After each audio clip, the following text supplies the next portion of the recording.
नमस्कार दोस्तों, BK education में आपका स्वागत है। तो यहां पर हम लोग जो है सिक्स सेमेस्टर का जो है सब्जेक्ट नेम थोड़ा देख लेते हैं और ये भी जानकारी लेते हैं कि कौन कौन सा सब्जेक्ट ज्यादा न्यूमेरिकल है, कितना परसेंटेज न्यूमेरिकल है, किस सब्जेक्ट पर ज्यादा ध्यान देना होगा, कौन सा जेई की दृष्टि से ज्यादा हमको पढ़ना पड़ेगा, जो कि जेई वगैरह में आ जाए एग्जाम्स वगैरह में। ठीक है, तो यहां पर जरा देखिए, थोड़ा सा गौर करिएगा। पिछले सेमेस्टर से सिलेबस इसमें कम है। ठीक है, पिछले सेमेस्टर में सिलेबस ज्यादा था पांचवें में, इसमें थोड़ा सा उससे कम है। तो यहाँ पर देखिए, हमारा एक तो सर्वे कैंप होता है, तो सर्वे कैंप वगैरह कॉलेज में जो है कराए जाते हैं, सर्वेइंग वगैरह, उससे यहाँ पर नंबर मिलता है। तो इसका कोई पेपर नहीं होता है, ये केवल प्रैक्टिकल का नंबर है, ये चढ़ता है। तो सर्वेइंग वगैरह प्रैक्टिकल करते हो जब फिफ्थ सेमेस्टर में, तो वो सारा यहाँ पर कैंप वगैरह ले जाते हैं, एक हफ्ते का टूर होता है, तो उससे नंबर दिया जाता है। ठीक है, तो ये कॉलेज की तरफ से मिलता है। क्वांटिटी सर्वेइंग एंड वैल्यूएशन, ये क्यूएसबी के नाम से हम लोग इसको जानते हैं। पहले इसको एस्टिमेटिंग कास्टिंग के नाम से जानते थे, एस्टिमेटिंग कास्टिंग एंड वैल्यूएशन ईसीवी के नाम से जानते थे, बट इसको हम लोग क्यूएसबी के नाम से जानेंगे। और ये जो सब्जेक्ट है ना, इसमें हमारा ये 50 नंबर का पेपर होगा। पहले 75 नंबर का पेपर होता था। पुराने जो क्वेश्चन पेपर आप उठाओगे तो उसमें 75 नंबर पेपर होता था, बट अब ये 50 नंबर का पेपर होने लगा है। उसके बाद एक है construction management and accountant and entrepreneurship development. तो ये हमारा सीएमएडी, इसको हम शॉर्टकट बोलते हैं। तो ये भी 50 नंबर का पेपर होता है। ये काफी लेंदी है, लेकिन पूरा का पूरा थ्योरी है। इसमें न्यूमेरिकल भी आते हैं जेई वगैरह में, बट यहां पर आपको थ्योरी ही पढ़ना है।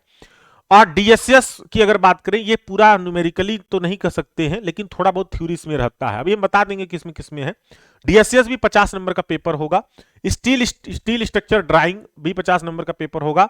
ये जो सॉफ्टवेयर एप्लीकेशन सिविल इंजीनियरिंग है ना, इसका पेपर नहीं होता है। ये बात ध्यान रखिएगा कि ये जो सॉफ्टवेयर एप्लीकेशन सिविल इंजीनियरिंग है, इसका एग्जाम नहीं होता है, केवल प्रैक्टिकल होता है। एक इलेक्टिव है। इलेक्टिव में क्या है ना, इलेक्टिव में 3 सब्जेक्ट हैं। इलेक्टिव है, इलेक्टिव में 3 सब्जेक्ट हैं, कोई एक सब्जेक्ट आपको पढ़ना है। ठीक है, कैसा, कोई एक सब्जेक्ट पढ़ना है।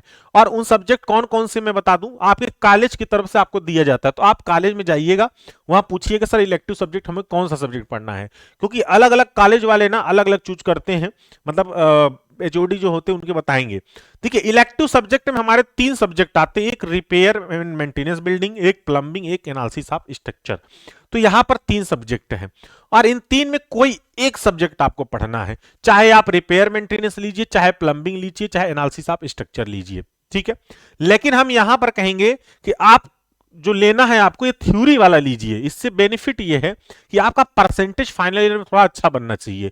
अगर आप एनालिसिस ऑफ स्ट्रक्चर ले लेते हैं, तो ये क्या है, पूरा का पूरा न्यूमेरिकली है, और आप अगर सही से नहीं डेवलप कर पाए वर्क इस पर, तो क्या होगा, आपको नंबर परसेंटेज आपका कम हो जाएगा। तो आप परसेंटेज बनाने के लिए आप कोशिश करिए कि रिपेयर या तो ले लीजिए या तो प्लम्बिंग, दोनों को दोनों पूरा का पूरा थ्योरी है। आप लिख के अच्छे से आएंगे, क्योंकि आप स्टील स्ट्रक्चर पहले से पढ़ रहे हो, आप सोम भी पढ़ रखे हो। ठीक है, कुछ सोम का पार्ट इसमें रहता है और कुछ अलग से स्ट्रक्चर पार्ट होते हैं, वो दिया गया है। लेकिन अगर देखें कहीं जेई की दृष्टि से कुछ लोग कहते हैं महत्वपूर्ण है, तो आप सिलेबस जेई को उठा के देख लेना क्वेश्चन पेपर, उतना ज्यादा इससे क्वेश्चंस नहीं बनते हैं, वो सोम वगैरह से बनते हैं, यहां से नहीं बनते। ठीक है, बहुत लोग कहते हैं कि हाँ इसी से जेई क्वेश्चन बनता है, ऐसा नहीं है। रिपेयर प्लम्बिंग सर्विस भी अगर आप पढ़ते हो तब पर भी जेई कोई महत्व, इसका जेई से कोई क्वेश्चन नहीं बनेगा, इतना समझ लीजिए जेई में। लेकिन ये क्या है, सब्जेक्ट आपका ऐसे ही है, मतलब एक तरह से देखिए यहाँ पढ़ना ही है पॉलिटेक्निक में, तो ये दो में से कोई या एक सब्जेक्ट ले लीजिए। ठीक है, अपने एप्लीकेशन पर ये ऊपर के 2 सब्जेक्ट चल चुके हैं, वही हम चलाएंगे भी। अब आगे यहां पर देखिए, यहां पर अगर हम लोग देखें कि स्टील स्ट्रक्चर और क्यूएसबी, इन दोनों में न्यूमेरिकल है। अगर क्यूएसबी की बात करें तो इसमें मान के चलिए कि 40% या नहीं 30% लीजिए, 40 तो ज्यादा हो जाएगा, 30% न्यूमेरिकल है, 60% थ्योरी है। किसमें, क्यूएसबी में। लेकिन अगर हम, सॉरी 70% थ्योरी है। अगर हम बात करें डीएसएस की, स्टील स्ट्रक्चर जिसको बोलते हैं, इसमें 70% न्यूमेरिकल है, 30% थ्योरी है। ठीक है, स्टील स्ट्रक्चर में। तो ये नए कोड से हम पढ़ाएंगे हैं, पिछले बार भी पढ़ाए थे, इस बार भी एप्लीकेशन पर पढ़ाएंगे। और ये सारे सब्जेक्ट्स की क्लास आपके एप्लीकेशन पे अवेलेबल है, वहां से कोर्स खरीद कर आप पढ़ सकते हैं इजी तरीके से। और यूट्यूब पर भी पुराने वीडियोस प्लेलिस्ट में वहां पर पढ़े, वहां से भी पढ़ सकते हैं, आपकी इच्छा। ठीक है, तो 680 नंबर का यहाँ पर है। तो इसको आप लोग बुक वगैरह जो ना लिए ले लीजिए और पढ़ाई शुरू कर दीजिए। और अगर जेई की दृष्टि से देखें तो क्यूएसबी भी आपके लिए महत्वपूर्ण है, सीएमएडी भी महत्वपूर्ण है, डीएसएस भी महत्वपूर्ण है, ड्राइंग कुल मिलाकर इसी से आ जाता है, हिस्ट्री से ही, तो उसका वो नहीं कर सकते। बाकी इलेक्टिव महत्वपूर्ण नहीं है जेई की दृष्टि से, ठीक है। तो ये पढ़ाई करिए, बाकी और जो नंबर है वो प्रैक्टिकल के हैं, लेकिन जो हमारे पेपर हमें देने हैं वो टोटल पेपर 5 देने हैं।